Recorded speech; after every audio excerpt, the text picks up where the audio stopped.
But you haven't the slightest wares of my contemplation to suddenly have feelings for loss. Loss becomes sentimental. Is it a ruptured organ or a great shift of evolution that is missing me? The compromise of creation is dying before becoming a witness of the outcome of that loss. And a great ordeal of creation is then the assigned beneficiary. The compromise of creation is taking more than you will ever give. You are taking the universe in its infinitive form, and then of course that means that you are taking all of the worlds within it. You are taking disheveled art and poorly expressed symbolism, and one day you will lie down and see that effort also has feet that plant on the ground.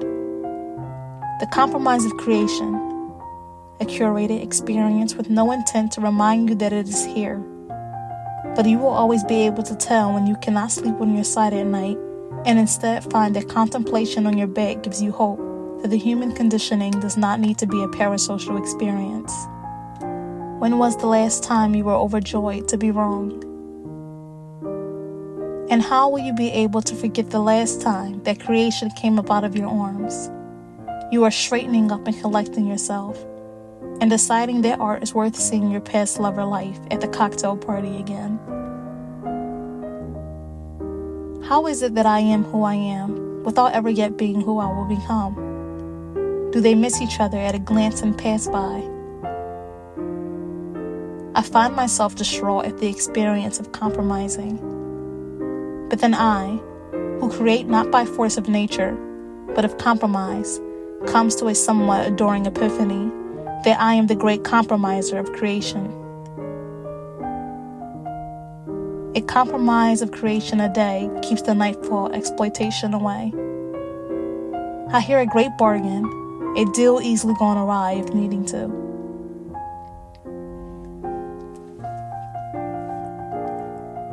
I am going to study my own leopard spotted patterns.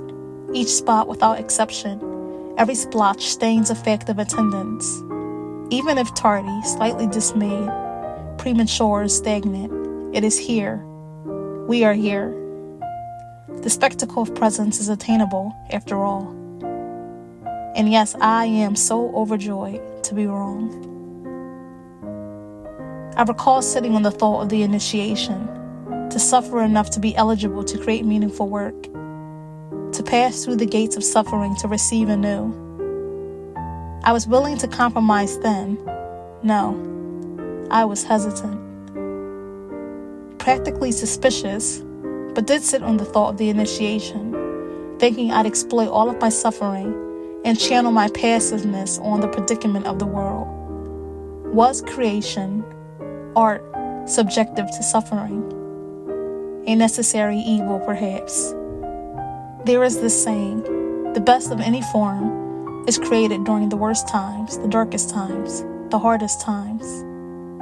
Could I lean into that and validate that my right to create had been earned? And if so, would the dignity of it then be compromised instead? Now I need to explain my feelings of loss. I grieve what I give up in return of compromise. I grieve my humane selfishness and comfort of my own ecclesiastical righteousness. I am then to be burdened with my Stockholm persecution to have the audacity to do so. I fear that I argue in a stoic demeanor with destruction. To understand that there is birth from destruction, rebirth. To understand this concept, I must still choose to disagree with every fiber, every conscious particle of myself that I can compromise without destroying.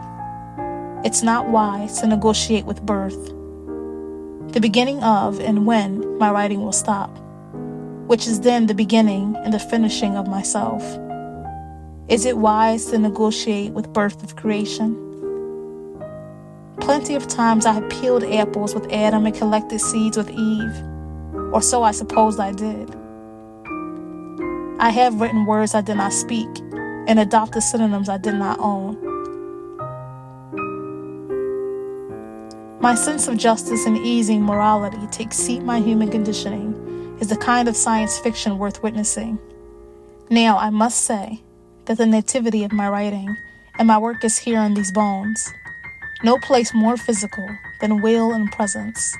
I show up, stubbornly, often unclothed, unwashed of my failures and gripes with imperfection, though I have no desire to know it. I just sit down on the mattress.